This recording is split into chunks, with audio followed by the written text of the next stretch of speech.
toca hoy empezar a ver lo que vamos a llamar las estructuras de control en Pascal. ¿Tá? Vamos a ver primero qué significa estructura de control, después vamos a ver que hay varias estructuras de control posibles y vamos a empezar por las primeras dos, que son la secuencia y la selección. ¿Tá? Y la clase que viene ya vamos a empezar con algo de iteración, que es otra estructura de control. ¿Ah? Bien. ¿Cómo? Creo que son los capítulos 5 y 6. ¿Tá? En la guía que está en el EVA está dicho eso.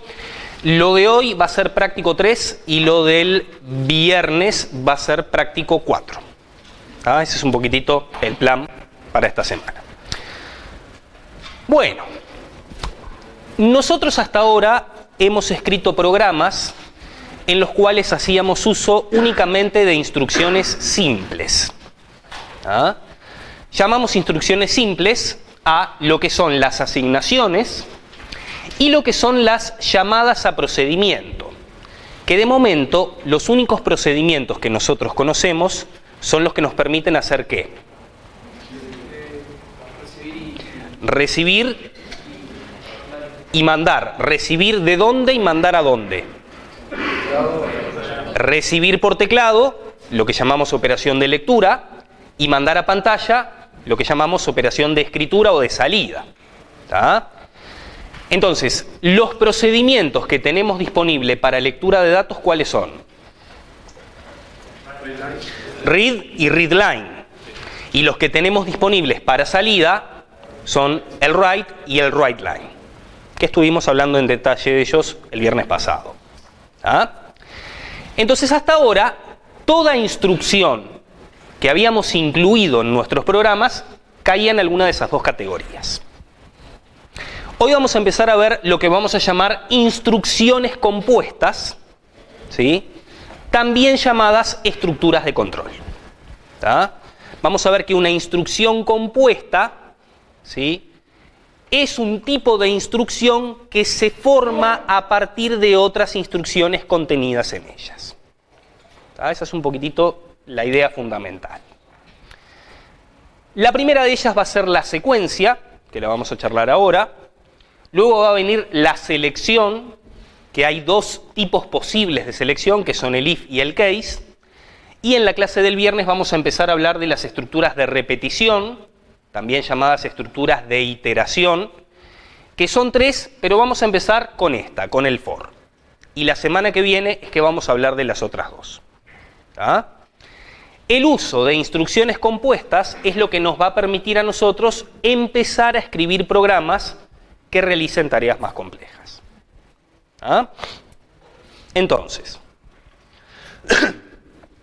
vamos a empezar por la secuencia, que en realidad ya la conocemos. Una secuencia es una instrucción que se forma colocando begin al principio, end al final, y un montón de instrucciones separadas con punto y coma. De hecho, los programas que estuvimos escribiendo en los prácticos 1 y 2 hacían uso de la secuencia. Porque si ustedes recuerdan, el cuerpo principal del programa que tenía begin, tenía end al final y luego las instrucciones separadas con punto y coma. Bueno, a toda esa secuencia, ¿tá?, le decimos que es una instrucción compleja. O sea que esta, en definitiva, ya la conocemos y ya la estuvimos usando. ¿Ah? Las que van a ser esencialmente nuevas son las estructuras de selección. ¿Ah?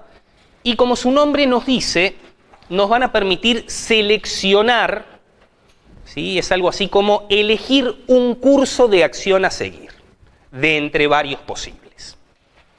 Nos va a pasar que en nuestros programas muchas veces se debe tomar algún tipo de decisión y en función de la decisión que se tome es por cuál rumbo de ejecución se va a continuar.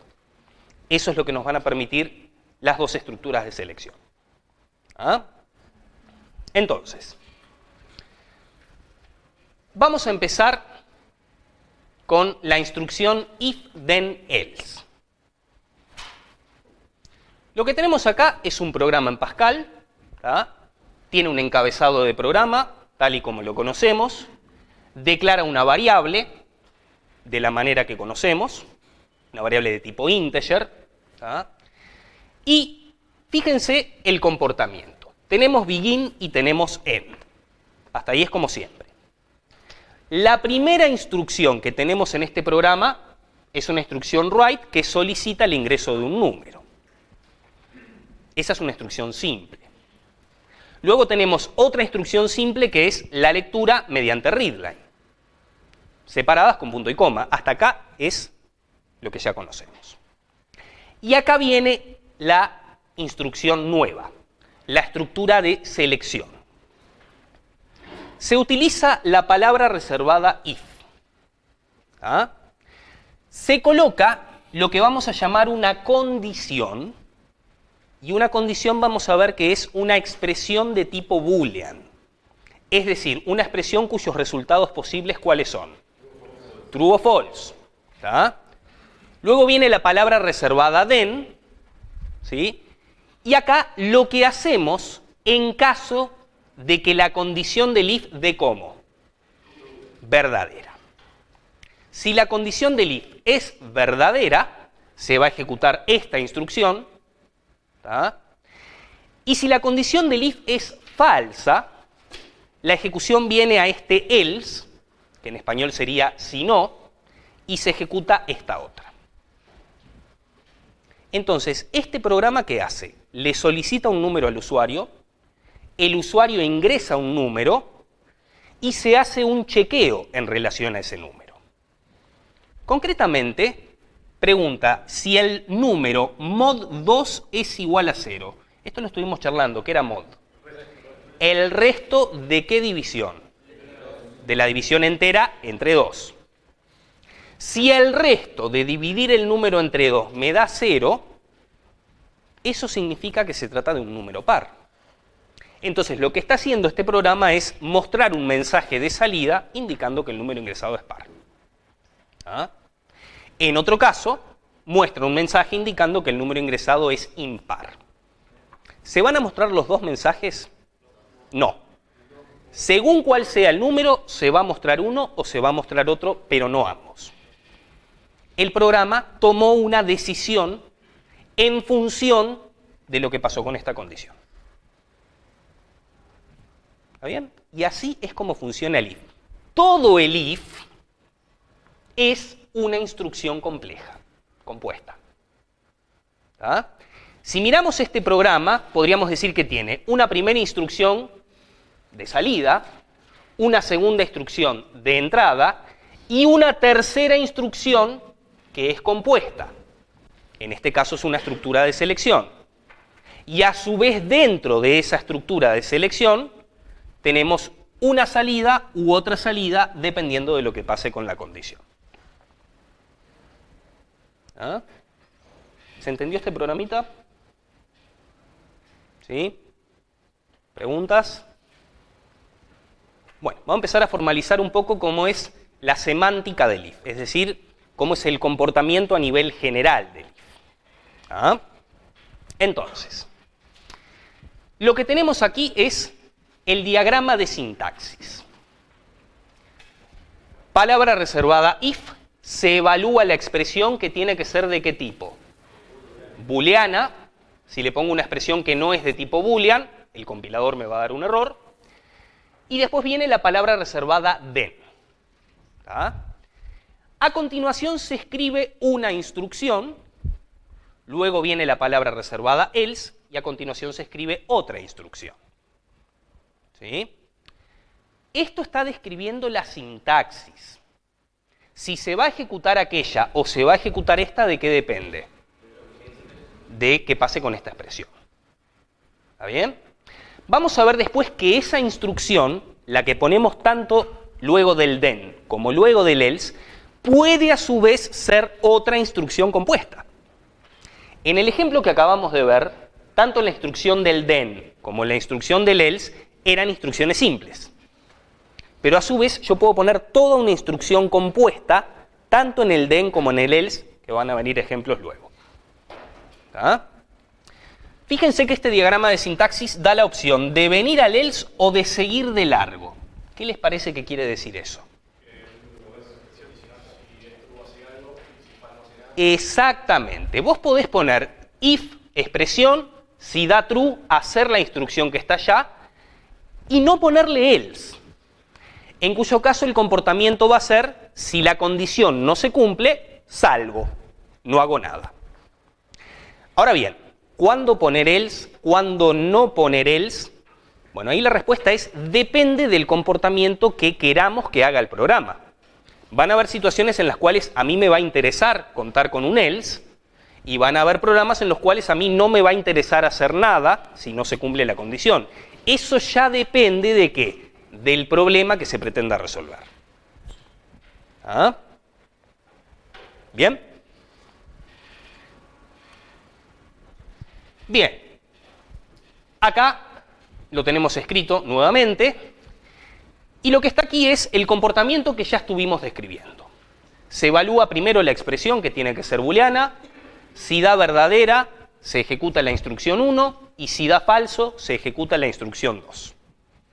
Y recordemos que la parte del else con la instrucción 2 es opcional. O sea, si quiero no ponerla, puedo no colocarla. ¿Ah?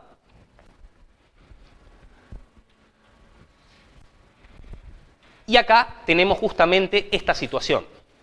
Se colocó if, se colocó then y no se colocó else. En este caso es lo que dijimos. Si la expresión da verdadero, se ejecuta esta. Y si la expresión da falso, sale y no hace nada más.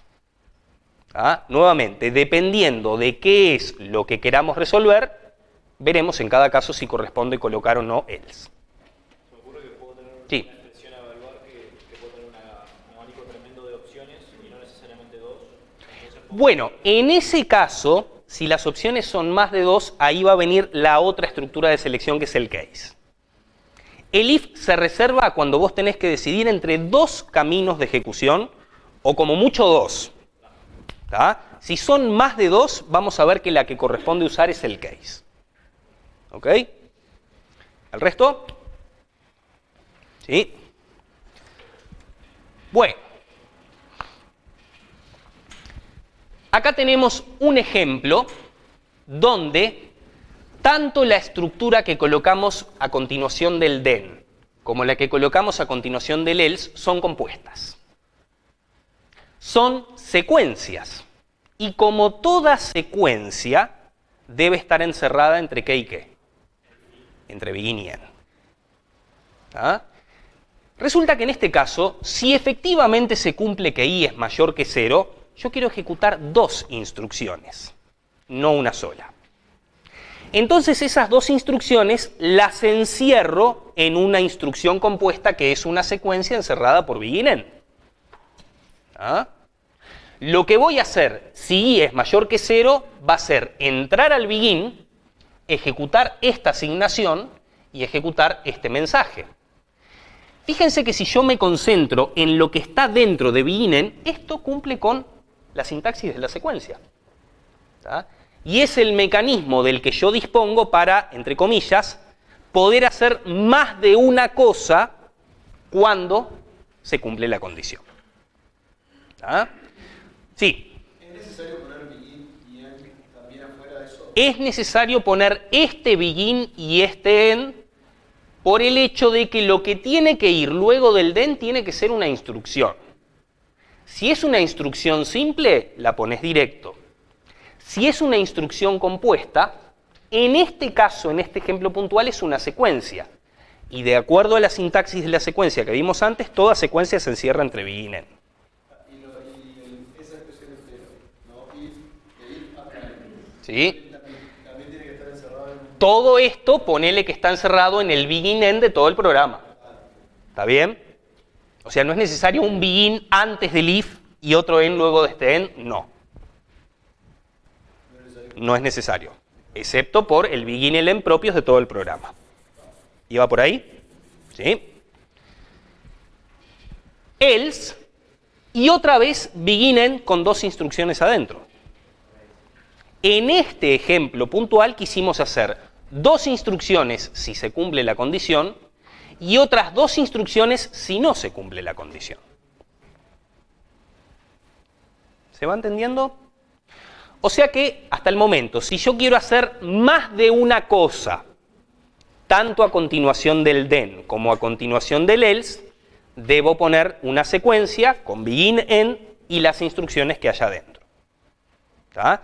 Si es una sola instrucción simple, se puede colocar directamente, como vimos en el ejemplo de SPAR. ¿Ah? ¿Queda claro esto?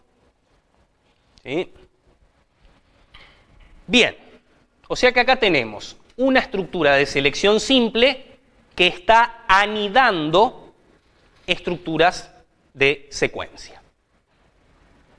Van a ver que a medida que avancemos, las diferentes estructuras se pueden anidar. Anidar quiere decir colocar unas embebidas dentro de otras. Y acá es donde empieza un poco, entre comillas, el arte de la programación. Uno tiene que dar con esas combinaciones adecuadas para lograr el comportamiento esperado en el programa. ¿Ah? ¿Hasta acá? Luego, es importante, por temas sobre todo de claridad, sobre todo de lo que vamos a llamar estilo de programación, no así por una cuestión de compilación, utilizar una indentación adecuada. ¿Saben lo que quiere decir indentar? ¿Cómo? Empezar una línea más adelante, dejar un espacio, dejar lo que muchas veces se le dice una sangría. ¿Está bien? La indentación, que va de la mano con una buena alineación del código, ¿sí?, es importante por temas de claridad, por temas de estilo, por temas de prolijidad. Al compilador no le importa si la indentación es prolija o es una chanchada. Compilador lo que va a chequear es que si tenés un begin tengas el end en el lugar que corresponde. Ahora, si los pusiste alineados o no, al compilador no le va a importar. Pero a otros programadores que lean tu código les va a facilitar que vos se los des indentado de manera razonable. ¿Ah? Entonces, lo que tenemos acá son algunos ejemplos de estilos de indentación. Ustedes pueden optar por el que prefieran. Y de nuevo, no va a afectar a lo que es la compilación del programa. Lo que nosotros les pedimos es que si ustedes adoptan un estilo de indentación, sean consecuentes y usen siempre el mismo estilo de indentación. Porque si no, por querer indentar, si mezclamos estilos de indentación, al final la prolijidad deja de ser tal. ¿Ah? Acá hay diferentes gustos. Está lo que se conoce como el estilo Wirth, ¿sí?, que es el que nosotros vimos en el ejemplo anterior. Fíjense, begin y end a la misma altura del if, ¿tá?, y luego begin end a la misma altura del end y enseguidita el else. Ese es un estilo de indentación posible. Otro estilo de indentación posible es lo que se conoce como Kernighan y Ricci. En vez de poner begin acá, se pone a continuación de la palabra then. El begin, en vez de ponerlo en la línea siguiente al else, se pone al lado del else. Esta es otra indentación posible. Va a funcionar exactamente igual si hago aquella o hago esta. ¿Tá? Otra, el estilo convalina. Poner begin y end, ¿sí?, a la derecha del then y no abajo. Es otro estilo de indentación posible. ¿Ah? Entonces ustedes pueden adoptar el que prefieran. A efectos de la compilación va a ser lo mismo. ¿Tá? Tratar de que una vez que eligen uno, sean consecuentes y apliquen el mismo que elijan siempre. ¿Ah? Y a la pregunta de si estas cosas restan puntos en los parciales, la respuesta es normalmente no, salvo que justo se hayan mandado un código tan pero tan entreverado que la indentación afecte negativamente. ¿Ah? Esto, si lo van aplicando en los prácticos y lo van aplicando en las tareas, va a llegar a un punto que lo van a tomar como algo natural. ¿Ok? Pero, vuelvo a insistir, no importa cómo se indente, qué pasa con la ejecución en los tres casos. Es la misma. ¿Ah? Bien. Bueno, y como dice la frase, el cielo es el límite. Yo puedo, así como puedo anidar secuencias dentro de una selección, yo puedo anidar selecciones adentro de otras selecciones. Y vamos a ver más adelante, luego de que veamos las estructuras de repetición, que ahí explota el número de combinaciones que podés hacer. Podés anidar repeticiones dentro de selecciones, o selecciones dentro de repeticiones, o repeticiones adentro de otras repeticiones. ¿Cómo vas a elegir anidar las diferentes estructuras? ¿De qué depende? De lo que te convenga hacer, ¿para qué? Para resolver el problema. Uno tiene que elegir las estructuras adecuadas y combinarlas adecuadamente para lograr el comportamiento esperado. Y esa es la parte, entre comillas, creativa del programador. ¿Ah? Fíjense que acá tengo toda esta instrucción if metida a continuación del then en el if de afuera. Y luego en el else tengo toda esta otra instrucción if a continuación del else. Pero después la lógica sigue siendo la misma. Se va a evaluar primero esta condición. Y pongamos que esta condición me da falsa. ¿Qué va a pasar? Va a venir a este else y dentro de este else se va a encontrar con otro if. ¿Y qué es lo que va a pasar ahí? Va a evaluar esta condición y pongamos que le da verdadera. ¿Qué va a hacer? Inst3. O sea, el comportamiento sigue siendo el mismo. Primero a nivel macro, si se quiere, y luego a nivel micro en la estructura que tenemos adentro. ¿Ah? Entonces, conforme empiezan a aumentar las estructuras, empiezan a aumentar las maneras posibles que yo tengo de combinarlas y de anidarlas. ¿Ah? Más ejemplos, ¿sí? Si se cumple la condición 1, dentro del then, ¿tá? Tengo todo esto que está acá, ¿sí? Y acá yo les pregunto a ustedes, este else, ¿a cuál de los dos if pertenece? Acá estamos siendo víctimas de la indentación.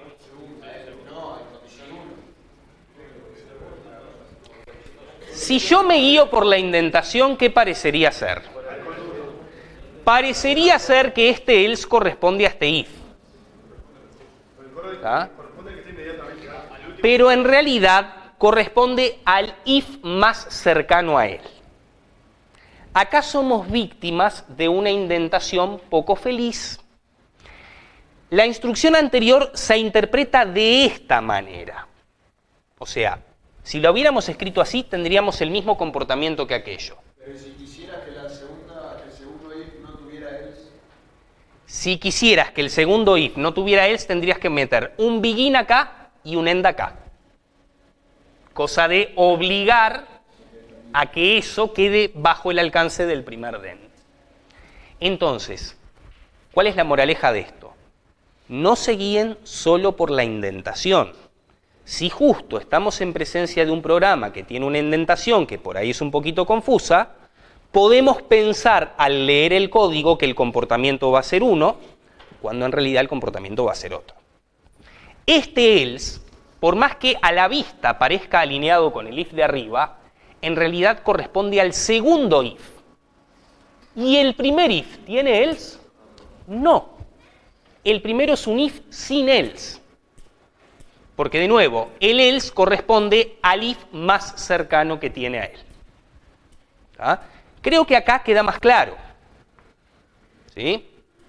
E incluso, poniendo begin end, dejamos aún más claro el hecho de que el if de la condición 1 tiene esto y que no tiene else. ¿Se va entendiendo?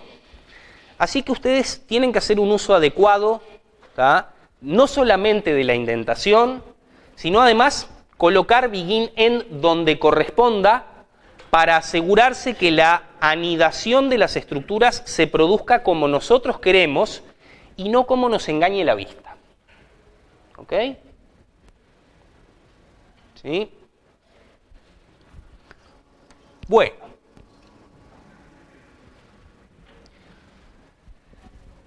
Acá lo tenemos un poquito más claro. Específicamente pusimos begin end encerrando esto, que es lo que me había preguntado el compañero. ¿Cómo logro que el else quede asociado al primer if y no al segundo? Respuesta, ponemos begin end acá. Entonces estamos generando, ¿sí?, que lo que empieza acá y termina acá es lo que corresponde al primer then. Por lo tanto, este else va a quedar asociado al primer if y no al segundo. ¿Queda claro? Bueno, acá tenemos otra manera de verlo. Y... ¿Cómo, perdón? ¿Estamos en el de arriba o en el de abajo? En el de arriba. Si se cumple la condición 1, ¿qué va a pasar? Entro al begin. Y ahí va a preguntar si se cumple la condición 2. Y si se cumple, ¿qué va a pasar? Va a ser la instrucción 1. Ahora, si esta no se cumple, ¿va a venir a este else? No. Se terminó ahí. Fíjense que lo que va a pasar en la práctica es que va a llegar acá cuando pase ¿qué cosa? Cuando se cumplan las dos condiciones a la vez. ¿Tá? Y acá tenemos otra manera de expresar lo mismo, utilizando el operador AND. La clase pasada yo les dije que íbamos a hablar del AND, del OR y del NOT. Hoy vamos a empezar a hablar de ellos. Sí. O sea, la segunda escritura. Sí. Porque escribiste menos línea de código. Es más elegante porque es más compacta, ¿tá? En términos de eficiencia, va a ser igual si consideramos que la evaluación del AND se realiza de cierta manera que vamos a ver en un ratito. ¿Está bien? Ante dos códigos que son igualmente eficientes, se considera más elegante el más compacto. Dime. ¿Qué era fácil arreglar con un punto y coma? Pascal no es así. ¿Cómo, perdón? Con un punto y coma no es así. ¿Y dónde ese punto y coma? No, que no existe. O sea, en Pascal tenemos punto y coma, pero como separador de instrucciones solamente. ¿Tá? Fíjense que acá estamos diciendo, si se cumple la condición 1 y se cumple la condición 2, vamos a ejecutar la instrucción 1. Que es lo mismo que pasa ahí si yo logré superar ambas condiciones. ¿Tá? Ahora bien, acá yo en el else tengo que agregar una segunda pregunta que arriba no era necesaria. Que es, yo voy a llegar a la instrucción 2 únicamente si no se cumple la condición 1. ¿Qué es lo que pasaba arriba? ¿Qué pasaba si la condición 1 me daba falso? Venía al else y ejecutaba la instrucción 2. O sea que uno tiene diferentes maneras de lograr el mismo comportamiento. ¿Ah? Y ahí va a pasar que si esas maneras diferentes son igualmente eficientes, en principio da lo mismo una que la otra. Ahí nos vamos a fijar en las cuestiones de estilo. Vamos a elegir la que sea más compacta por un tema de claridad y de ahorrarnos líneas de código. Ahora, si yo tengo dos alternativas para hacer lo mismo y una es más eficiente que la otra, sí o sí voy a optar por ¿cuál? Por la más eficiente. ¿Qué quiere decir más eficiente? ¿Y qué quiere decir más rápida? Que consume menos instrucciones, menos pasos. ¿Tá? Ojo con la frase menos código porque puede ser ambigua. Se necesitan menos instrucciones para resolver lo mismo. Sí. ¿Es necesario en la segunda poner el if not condición? Sí, por la siguiente razón. Imagínate que se cumple la condición 1 y no se cumple la condición 2 en este de acá arriba. ¿Vas a llegar a hacer la instrucción 2? ¿En este? En este no. Si se cumple la condición 1, entro al begin. Pregunto si se cumple la condición 2. Y si me da que no, ¿qué pasa? Terminé ahí, no hice la instrucción 2. Entonces, si yo no le pongo esta segunda pregunta acá, y la primera condición ya me da falsa, va a venir acá y va a ser esta sí o sí. Mientras que arriba no pasaba lo mismo. Por eso es que es necesaria esa segunda pregunta. ¿Se va entendiendo? ¿Ah? Bien. Bueno, vamos a ver un ejemplo que utiliza anidación de sentencias if, para determinar si un año es bisiesto.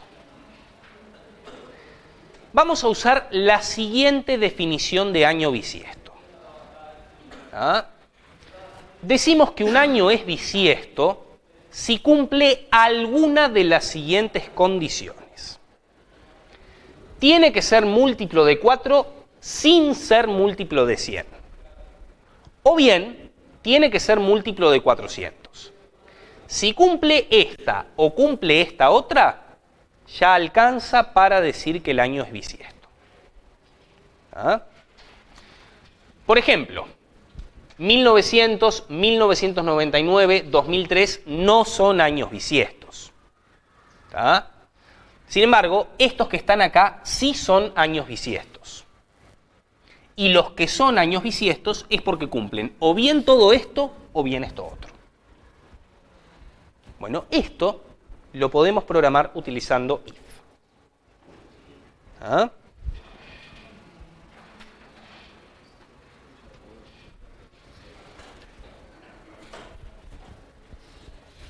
Bien. Empezamos. Programa bisiesto. Declaramos el año de tipo integer. ¿Tá? Y le pedimos al usuario que ingrese un año. Lo leemos. ¿Tá? Y a continuación empezamos a ver qué es lo que pasa. Díganme un año. 2002. Vamos a ver qué pasa en el caso concreto que ejecutamos este programa con 2002. Solo para fijar ideas. La idea es que el programa funcione bien, no importa el año que le ingresemos. ¿Tá? Si el año es negativo, entonces le vamos a mostrar este mensaje al usuario. El año debe ser un número positivo. Vamos a considerar desde el año 0 en adelante. ¿Tá? Si llegara a pasar que me ingresaron un negativo, se va a mostrar este mensaje. ¿Y qué va a pasar con esto? Ya está. Se descarta todo lo que venga a continuación del else. ¿Y qué es todo lo que viene a continuación del else? Todo esto otro. ¿Está bien? Pero no es nuestro caso, porque nosotros dijimos que año 2002. O sea que no es negativo. Por lo tanto, la ejecución va a ir ¿a dónde? A este else. ¿Está bien? Bueno, vamos a preguntar si 2002 módulo 400 es igual a 0. O sea, vamos a preguntar si es múltiplo de 400. 2002 no es múltiplo de 400. ¿Tá? Si lo fuera, ya me alcanza ¿para qué? Para mostrar este cartel y decir que es bisiesto. Pero resulta que no es múltiplo de 400. Entonces, ¿qué hacemos? Pasamos para este else. ¿Ah? Vamos a preguntar si es múltiplo de 100. ¿Sí? ¿2002 es múltiplo de 100? No. Entonces, ¿qué va a pasar con este mensaje? No lo vamos a hacer, vamos a ir ¿a dónde? Vamos a ir a este otro else. Y acá vamos a preguntar si 2002 es múltiplo de quién. Es múltiplo de 4. ¿2002 es múltiplo de 4? ¿Sí o no? ¿No? ¿Cómo hacemos para saber si es múltiplo de 4? Lo dividimos entre 4 y nos fijamos qué cosa. Bien. ¿Y da resto 0 si divido 2002 entre 4? ¿Cuánto da? ¿Da resto 2? Yo no pregunté eso. Yo pregunté si el resto me daba 0. El resto no da 0. Entonces, ¿qué hacemos? Venimos a este else y acá es que llegamos a que no es bisiesto. Pero observen que durante el camino nosotros contemplamos todas las posibles situaciones que se podían presentar. ¿Ah? ¿Lo qué? Y si no contemplo todas, me puede pasar que haya algún caso en el cual no le muestro nada al usuario. ¿A mí qué me pidieron? ¿Cuál fue la consigna? Determinar si un año es bisiesto. Yo le tengo que dar una respuesta, no importa qué año me den. Pero sabes, por ejemplo, que si es múltiplo de 400 es bisiesto. Entonces solamente te planteas eso. ¿Y el caso que sea múltiplo de 400 quedó contemplado en este código? Entonces está bien que esté contemplado. Pero si a mí me hubiera dado que el año era múltiplo de 400, yo terminaba acá. Pero al else fui por las dudas que no lo fuera. ¿Se entiende? Un error muy común es no contemplar todas las posibles situaciones. Capaz que el programa te compila, pero no se ejecuta bien. Y que no se ejecute bien, ¿necesariamente quiere decir que se rompe durante la ejecución? No. Que no se ejecute bien puede ser que se rompa, porque tiene un bug, ¿sí? O que por alguna razón no dé el comportamiento esperado. Por ejemplo, que se espere que produzca una salida y que yo me vaya por un laberinto tal de instrucciones que no llego a mostrar ningún mensaje. Y eso es lo que uno va adquiriendo con práctica. Mucha práctica. ¿Hasta acá? No entendí. No, va a quedar esperando. O sea, ingrese un año y va a quedar ahí titilando a que el usuario venga y escriba algo. Baja el cursor y va a quedar esperando en la próxima línea. Pero en el momento en que tú le ingreses un número, ahí lo va a leer y va a proceder a ejecutar lo que viene después. Acuérdense, en programación 1 estamos teniendo un supuesto, que es que si le pido un entero, me ingresa un entero. ¿Tá? No va a encajar una letra ni un número real.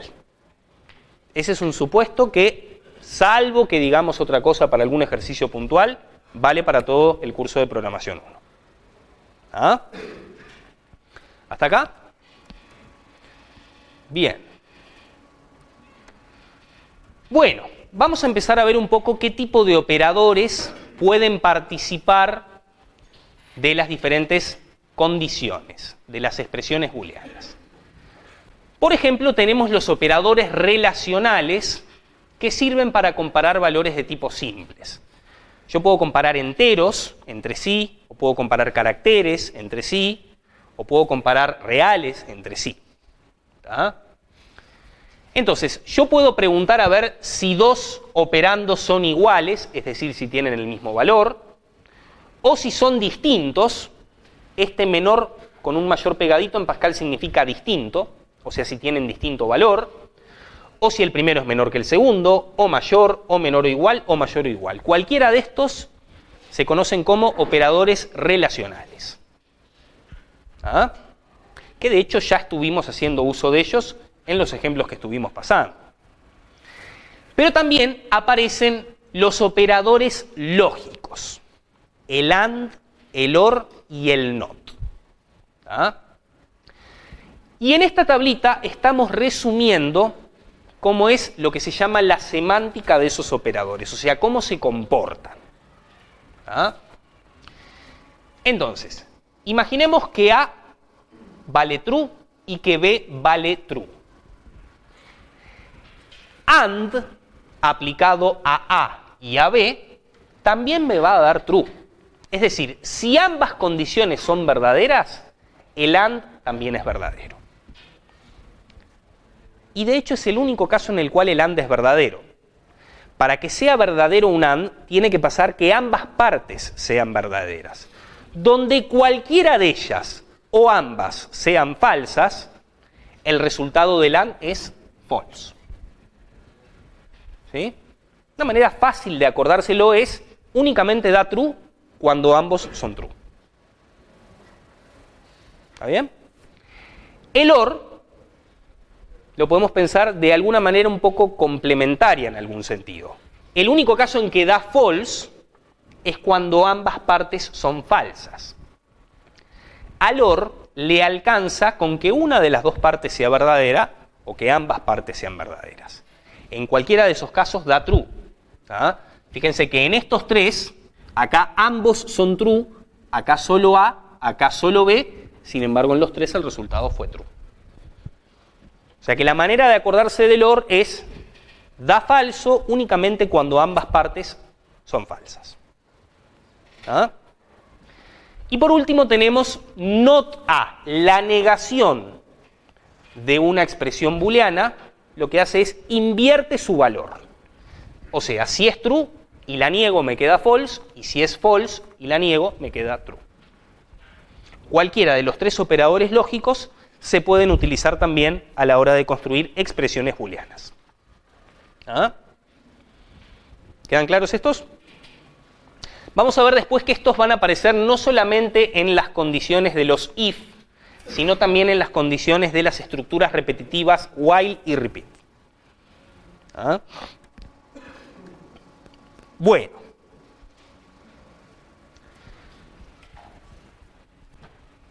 Esto que acabamos de ver explica cómo es que se evalúa, ¿sí?, tanto el AND como el OR como el NOT.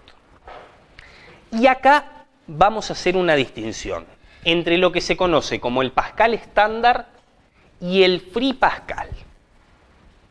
Pascal estándar se refiere al Pascal que está explicado en el libro del curso. Ahora bien, existen diversos compiladores posibles para el mismo lenguaje. Nosotros en Programación 1, ¿cuál estamos usando? Free Pascal, que es un compilador concreto para Pascal. Y puede suceder que algunos compiladores tengan alguna diferencia con el lenguaje estándar. Bueno, resulta que Free Pascal tiene algunas diferencias con el Pascal estándar en cuanto a la evaluación de los operadores lógicos. ¿Tá? Nosotros en este curso, para eso nos vamos a guiar por el Free Pascal. O sea, en todos los ejercicios, en la tarea, en los parciales, ¿tá?, salvo que se indique otra cosa, ustedes asuman el comportamiento del Free Pascal. ¿Queda claro eso? Sí. ¿Es lo mismo para Linux o Windows? Sí, es lo mismo para Linux o para Windows. ¿Ah? Entonces, por ejemplo, ¿qué hace el Pascal estándar con el AND? El Pascal estándar con el AND se fija en la expresión 1 y calcula su valor. Luego se fija en la expresión 2 y calcula su valor. Y recién después calcula el resultado del AND. O sea, el Pascal del libro necesariamente calcula el resultado de cada parte del AND para calcular el resultado. Ahora vamos a mirar de nuevo la semántica del AND. ¿Es necesario hacer eso siempre? Miremos acá. ¿Qué pasa, por ejemplo, si yo veo que A me dio false? Yo ya sé que el resultado va a ser false. No me importa qué pasa con B. Tanto si B vale true como si B vale false, como la parte de la izquierda ya me dio falso, a mí me alcanza para saber que el resultado final es falso. No tiene sentido ir y evaluar la segunda. Bueno, Free Pascal hace eso. Si la primera ya le dio false, ni se gasta en ver qué pasa con B. Y eso es más eficiente. ¿Por qué? Demora menos. Se ahorra evaluar la segunda condición. Que además no tiene sentido evaluarla porque ya sabemos que el resultado final igual va a ser false. ¿Está bien? Bueno, algo parecido vamos a ver después qué ocurre con el OR. Free Pascal evalúa lo que se llama usando circuito corto. Circuito corto significa, me fijo en la primera de las dos. Y si con eso ya me alcanza para el resultado total, directamente doy el resultado total sin evaluar la parte derecha. Así lo hace Free Pascal y así lo vamos a hacer en todo el curso. ¿Queda claro eso? Entonces, para evaluar el AND, primero se fija en E1. Y si ya le dio false, Free Pascal no evalúa la segunda expresión y ya da false como el resultado de todo. Esto se llama evaluación por circuito corto. Si la primera parte del AND ya dio false, listo, el resultado de todo es false. Ahora, si dio true, bueno, ahí sí no tiene más remedio que ver qué pasa con el valor de E2. ¿Se entendió esto de circuito corto? Es más eficiente. Evalúa la segunda condición únicamente si es estrictamente necesario hacerlo. Pasa exactamente lo mismo con el OR. En el OR, ¿cómo va a ser? Si la primera da qué, va a ser qué cosa. Si la primera da true, ya alcanza para saber que el OR es true. No importa qué pase con la segunda. Ahora, si la primera es falsa, ahí al OR no le queda más remedio que evaluar la segunda. Ahí también decimos que hay evaluación por circuito corto. ¿Ok? ¿Se entendió esto? ¿Sí? Bueno. Entonces ya vimos que pueden aparecer toda una batería de operadores diferentes en nuestras expresiones. ¿Ah? Por ejemplo, podemos tener operadores aritméticos como el por, el dividido, el div de la división entera, el más y el menos. Podemos tener también operadores relacionales. Hay un operador más que es el in, que más adelante en el curso va a aparecer. ¿Tá? Podemos tener los operadores lógicos, el not, el and, el or. Existen diferentes clases de operadores que pueden participar de nuestras expresiones. ¿Ah? Y de lo que vamos a hablar acá es de la precedencia. Nosotros un poquito ya estuvimos hablando de precedencia al principio. ¿Ah? Decimos que la precedencia de un operador es mayor cuando ese operador es más fuerte. ¿Y más fuerte qué quiere decir? ¿Y qué quiere decir más importante? Que se aplica primero. Y los operadores más débiles son los que tienen menos precedencia, que son los que se aplican después. ¿Chau? Bueno. Por ejemplo, en las expresiones aritméticas, ¿sí? Como nos decía la maestra en la escuela, ¿quiénes separan términos? Más y menos. Y por ende, ¿quiénes no separan términos? El por y el dividido. Bien, ¿cuáles tienen mayor precedencia? Por y dividido tienen más precedencia que más y menos. O sea, los que separan términos son los que tienen menos precedencia. ¿Ah? Ahora bien, entre el por y el dividido, la precedencia es igual. Están a la misma altura, tienen la misma fuerza. En cuyo caso, si te aparecen dos consecutivos, se aplican en orden de lectura. ¿Está bien? Y luego de eso es que se van aplicando los de menor precedencia. ¿Ah? Entonces, el por y el dividido estaban en un nivel de precedencia superior que el más y el menos. ¿Sí?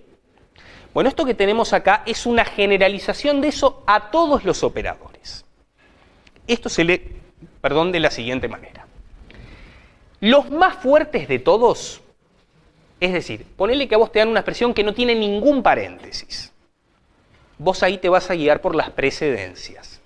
Los más fuertes de todos son el not, el más y el menos, lo que se conocen como operadores unarios. ¿Tá?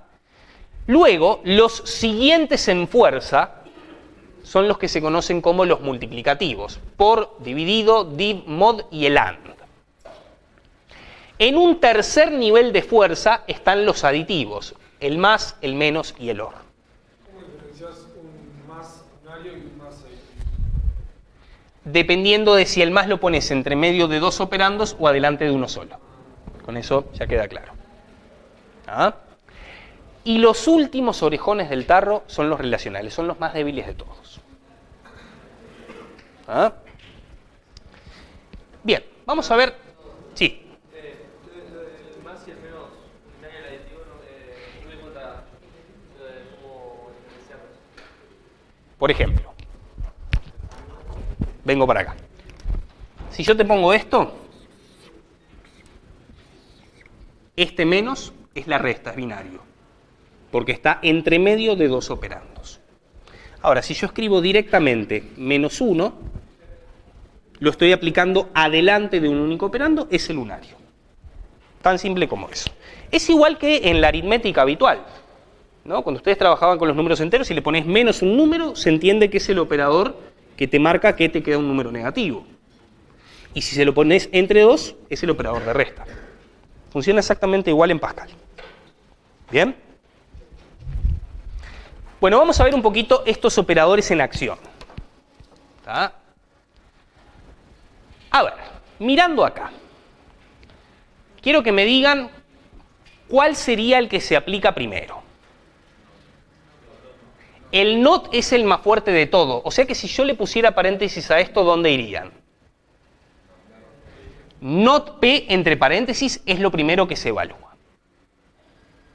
¿Tá? Tengo todo esto. Luego viene OR, Q, AND, R. De estos dos, ¿cuál es el que le sigue en precedencia? El AND es más fuerte que el OR.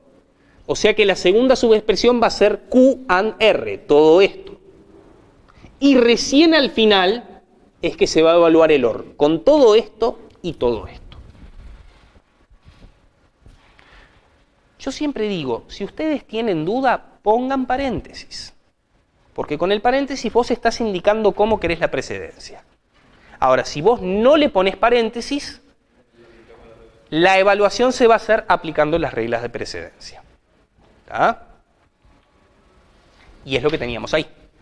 Primero el NOT, luego el AND y después el OR. ¿Está bien? ¿Se entendió? ¿Qué pasa con esta? Primero NOT P y después OR Q. Es lo que pasó allí. ¿Ah? ¿Qué pasa con esta? Primero el AND, Q, AND, R. Todo esto y luego el OR. Así es como se evalúa. ¿Sí? ¿Qué pasa acá? Primero NOT P. Después NOT R. Acuérdense, el NOT es el más fuerte de todos. O sea que tengo todo esto, todo esto. Después, ¿qué viene? Viene el AND, o sea que va a ser todo esto, AND Q, todo esto, OR, todo esto otro. Y fue lo que pasó. Primero NOT P, allá NOT R, luego el AND y por último el OR. ¿Ah? ¿Qué pasa con esta? ¿Cuál es más fuerte? Entonces, ¿qué va a tratar de hacer?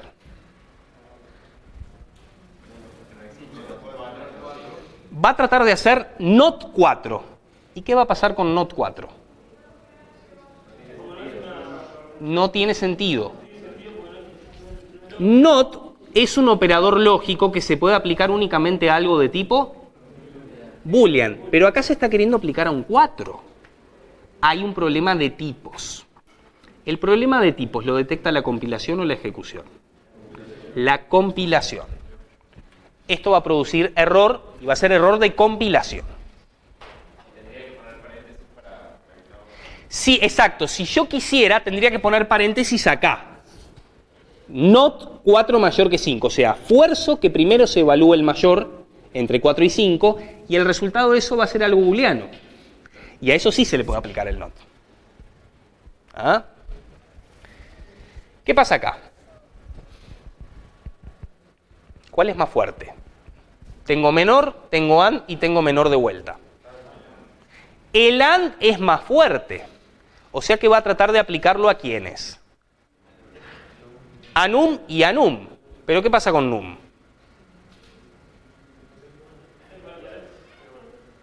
¿De qué tipo es NUM? O a juzgar por el nombre, ¿de qué tipo parecería ser NUM? Y es integer o real, ¿no? Entonces queremos hacer un número and otro número. ¿Qué pasa con eso? Nuevamente error de tipos. ¿Ah? Lo que yo tendría que hacer es poner paréntesis como acá y acá. Cosa de forzar que primero se evalúe esto y recién después se evalúe el AND. ¿Está bien? ¿Se va entendiendo? Bueno, y lo que tenemos acá es otra versión del programita bisiesto, ¿tá? Que les queda a ustedes para analizar después y ver que efectivamente es equivalente. Ya estoy contigo. Y otro ejemplito más que lo que hace es obtiene una calificación a partir de un puntaje según la siguiente escala. ¿Tá? Estos les quedan para analizar a ustedes, para probarlos, para correrlos con diferentes valores, pero son más de lo mismo que estuvimos charlando. ¿Ok? ¿Qué me ibas a preguntar? Bueno, ¿hasta acá? ¿Sí? Buenísimo. Bueno, vamos a mirar un poquitito el práctico 3. Les voy a pedir que se tomen 5 minutitos para hacer el A y el B del ejercicio 1, ¿tá? Y también para hacer el ejercicio 2. ¿Ah? 5 o 10 minutitos para las partes A y B del 1 y para el ejercicio 2. ¿De acuerdo? Luego lo discutimos y pasamos a otro ejercicio. ¿Tá? Bueno, vamos a mirar un poquitito el A y el B. ¿Tá? Indicar cuáles de las siguientes expresiones booleanas son verdaderas. ¿Qué pasa con esta? 2 es menor que 4 en el mundo de los enteros. ¿Qué pasa con esta otra? También es verdadera. Menos 2 es menor que 0 en el mundo de los enteros. ¿Qué pasa con esta? Falsa. 0 no es mayor que 1. ¿Qué pasa con esta? El carácter 5 es alfabéticamente menor que el carácter 6. ¿Tá? En realidad es según el código interno, por ejemplo el código ASCII. ¿Sí? Si vos quisieras saber cuál es el código interno numérico, usás la función OR. ¿Ah? ¿Carácter A menor que carácter Z? Bien. ¿Y qué pasa con esto? Error. En realidad false es menor. Porque false internamente se asocia a qué número? Al 0 y el true se asocia al 1. ¿Ah? Entonces ahí nos quedó todo bien.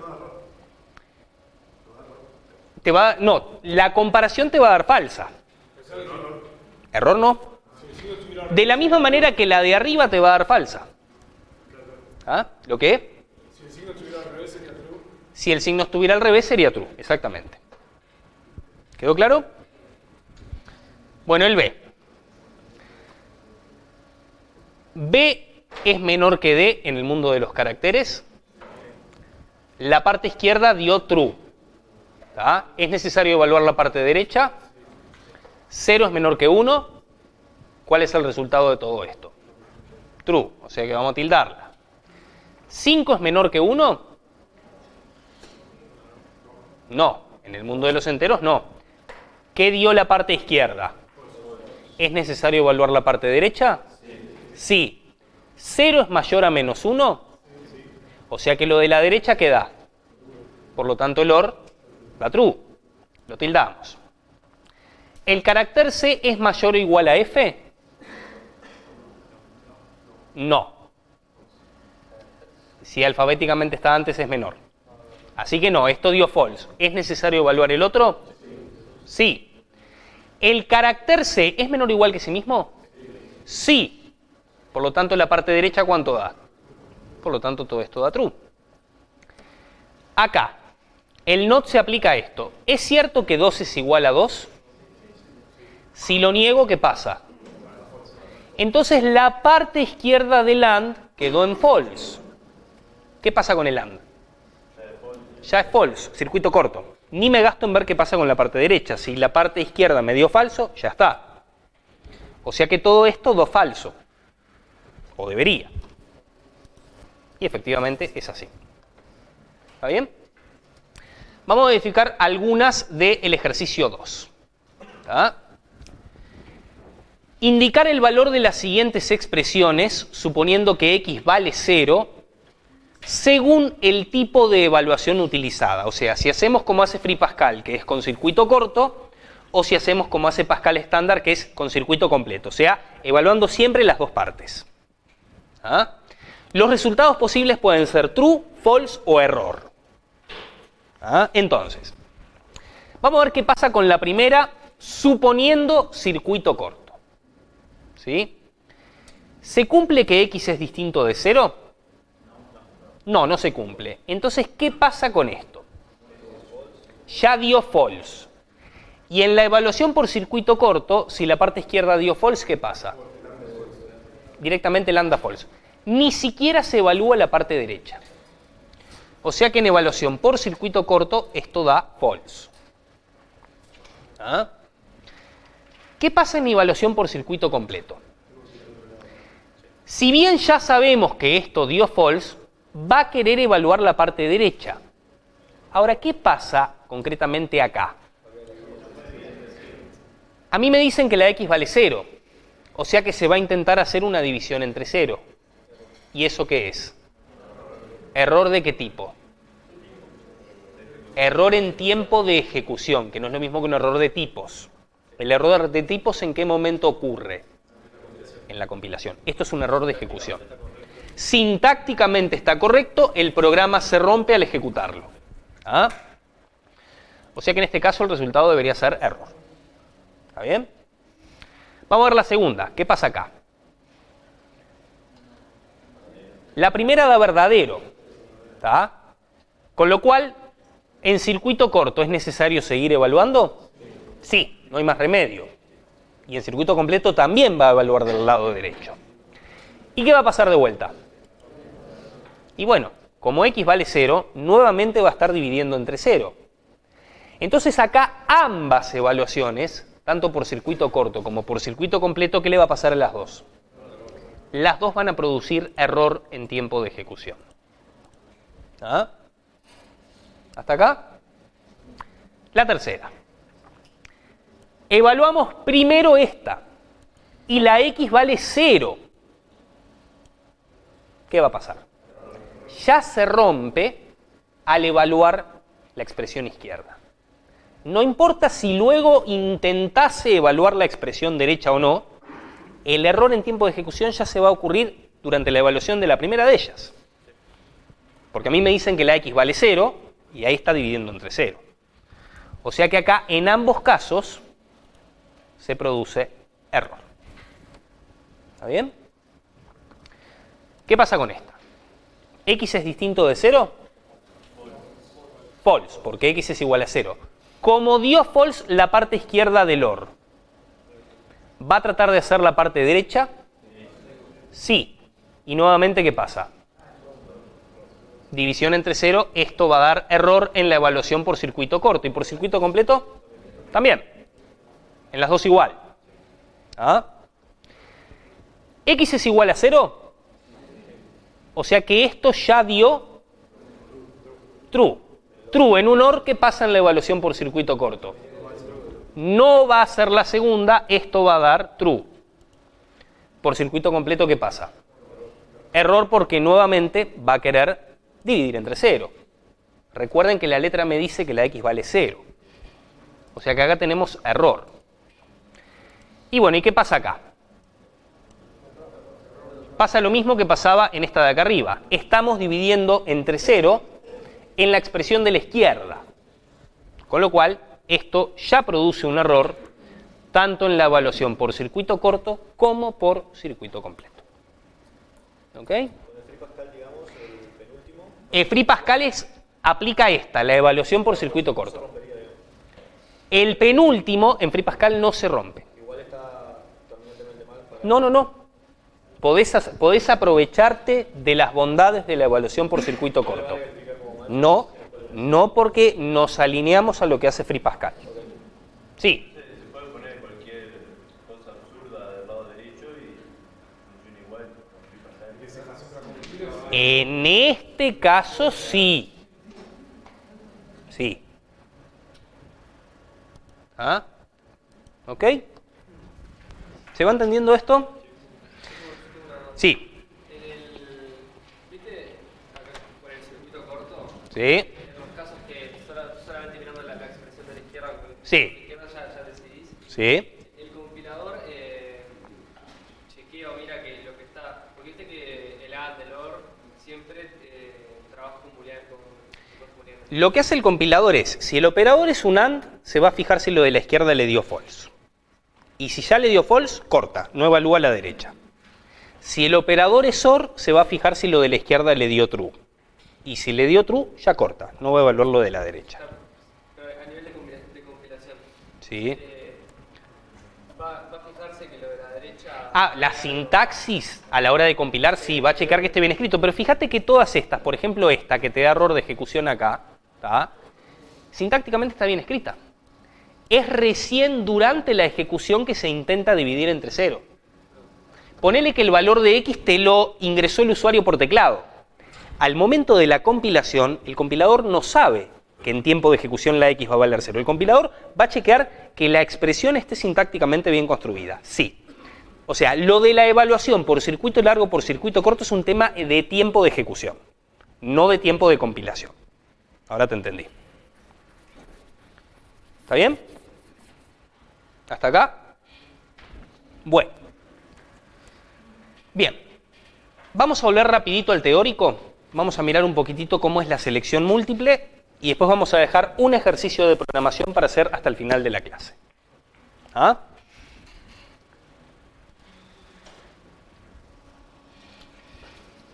Bueno.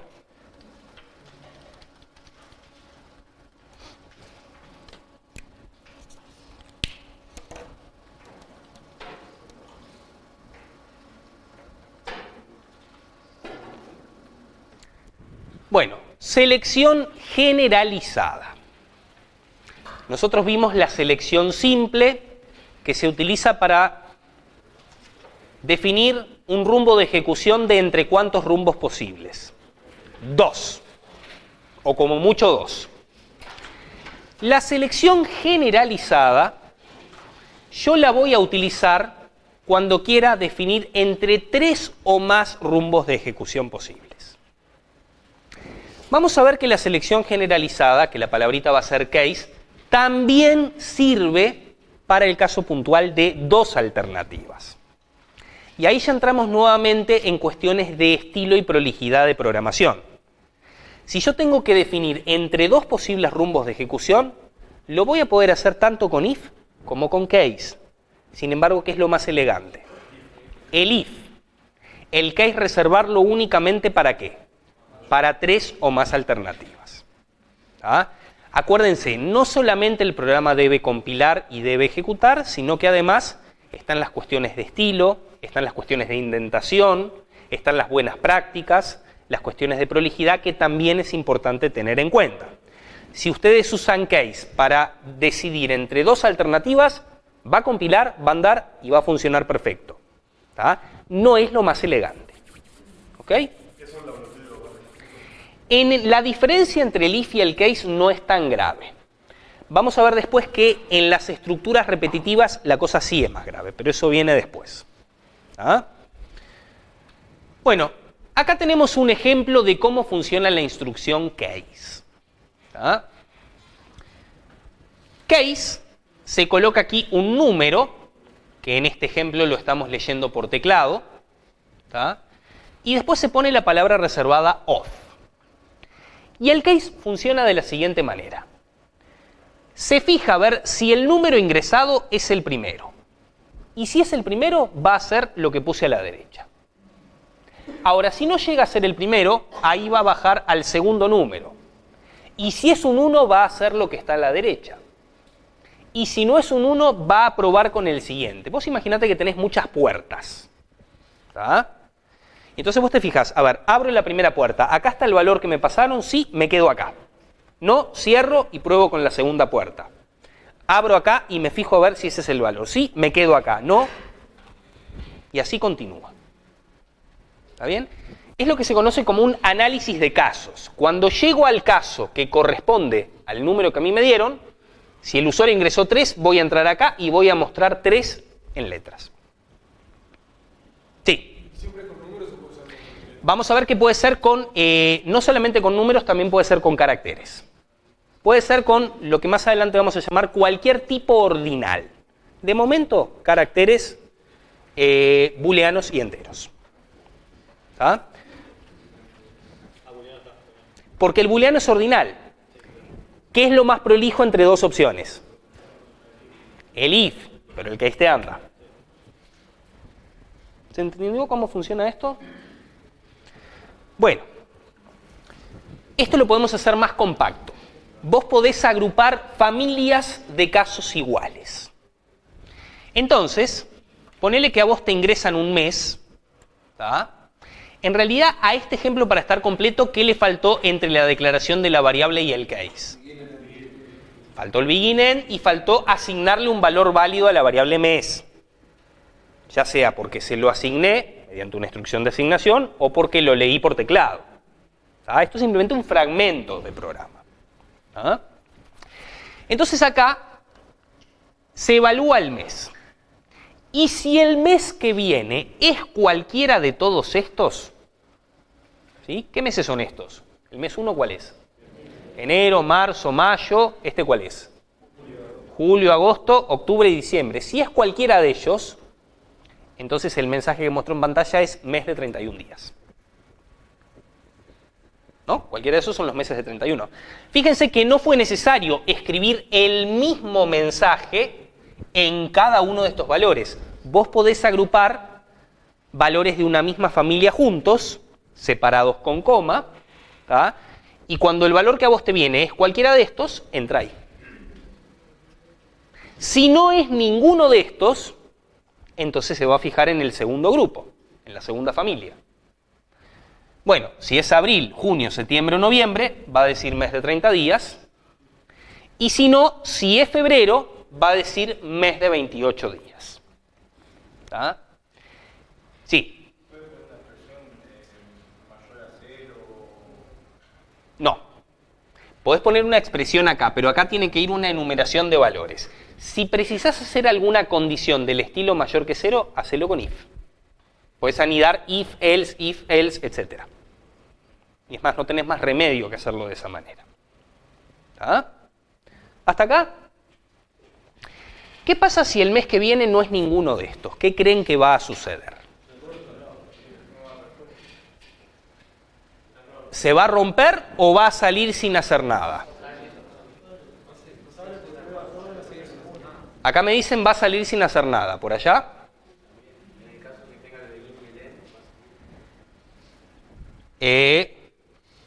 O sea, este end cierra el case, no corresponde a un begin.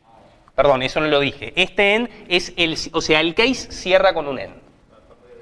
¿Tá? Es parte de la sintaxis del case. Me dicen, por acá me dijeron, va a terminar sin hacer nada. ¿El resto qué piensa?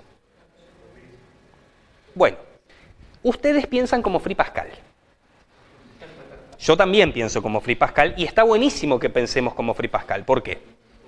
Porque lo que vamos a usar en este curso es Free Pascal.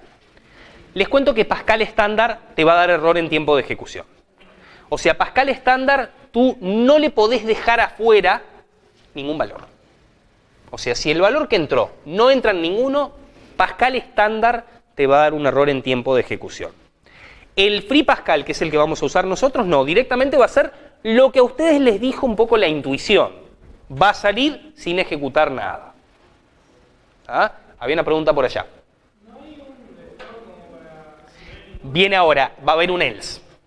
Tiene else también, ahora viene. Sí, ¿era eso? Está. ¿Hasta acá? Sí. El else es incorporación del Free Pascal también. No. Y porque Pascal estándar es muy jeringa de que todo tiene que estar contemplado. ¿Ah? Igual en estos casos, chiquilines, le hacemos caso a Free Pascal y nos alineamos con Free Pascal y pueden tomarlo como lo hace Free Pascal para todo el curso. Sí. Bueno, no haces para tomar. Se supone que tú hiciste un análisis previo del problema y determinaste que nunca podría venir ningún otro valor que no sea esto para un mes, ponele. Porque no necesariamente tiene que venir de lo que ingresa el usuario. Claro. Ahí ya hay factores externos, si querés, de lo que es la concepción del problema. ¿Ah? Bueno, todo esto que está acá es el diagrama de sintaxis, ¿sí?, del case. ¿Ah? Que tiene como muchas idas y vueltas, pero funciona como lo estamos viendo acá. Se pone valor o grupo de valores, 2 puntos y una instrucción que puede ser simple o compuesta. Y si es compuesta, por ejemplo, si es una secuencia, la voy a encerrar entre ¿qué? Begin, muchas cosas, end. O sea, se aplican los mismos criterios de anidación que veníamos viendo. ¿Ah? Bueno. Acá tenemos la semántica, es decir, cómo se comporta en la instrucción case en el Pascal estándar. Y es lo que dijimos. Si el valor que a mí me dan, que es el resultado de la expresión E, no es ninguno de todos estos, se produce un error. Pero por suerte para nosotros, Free Pascal, ¿tá?, no da ningún error. Lo que hace es directamente se va. ¿Sí? Entonces, acá muestra también que yo al case le puedo poner un else. Es decir, a mí me dan una expresión. Esa expresión tiene un valor. ¿Tá? Puede ser directamente una variable o puede ser, por ejemplo, x más 1. O sea, se evalúa el resultado de x más 1 y después se empieza a mirar puerta por puerta. Si el valor aparece en alguna de las constantes que están enumeradas, freno, me meto a esa puerta y ejecuto la instrucción que esté ahí. Ahora, si el valor resulta que no es ninguno de estos, al ponerle else acá estamos diciendo, si no es ninguno de los anteriores, hace esto. O sea que en Free Pascal el case admite else. Lo que va a pasar ahí es que ahí sí cualquier caso va a quedar contemplado, porque si no es ninguno de los anteriores, sí o sí va a ejecutar la instrucción alternativa. Pero si yo no le pusiera el else, ahí va a ser lo que dice acá. No se ejecuta nada y no hay error. ¿Ok? ¿Se entendió? ¿El end, perdón? No, el único end que lleva punto es el end de todo el programa. Los distintos bloques begin-end, que son secuencias, no llevan punto al final. Vieron que ahora podemos tener varias veces begin-end dentro del programa. Pero porque ponele que era toda una instrucción que a continuación venía otra. O sea, si se puso punto y coma ahí es porque seguramente después venía otra más. Sí. El último end de todo el programa, el que te cierra el programa, lleva punto. ¿Ah? Si vos le pones un punto a un end intermedio, te va a dar error de sintaxis. O sea, el único end que puede llevar punto es el último, el que cierra todo el programa. ¿Qué? Ponele que yo tengo toda esta instrucción y luego quiero poner otra. Ahí se aplica punto y coma como separador habitual de instrucciones. ¿Ok? ¿Bien? Listo. Bueno, y esto último muestra la equivalencia entre el if y un case de dos opciones. ¿Esto compila? Sí. ¿Esto anda? Sí. ¿Esto es lo más elegante? No. Nada más que decir. Bueno, vamos a trasladarnos al ejercicio 22. No, perdón, al ejercicio 12. Ahí va. No, el 22 era el del práctico pasado. Bueno, vamos a destinar el último rato para que ustedes trabajen en este ejercicio. Lo van haciendo, voy pasando por los bancos y me lo van mostrando.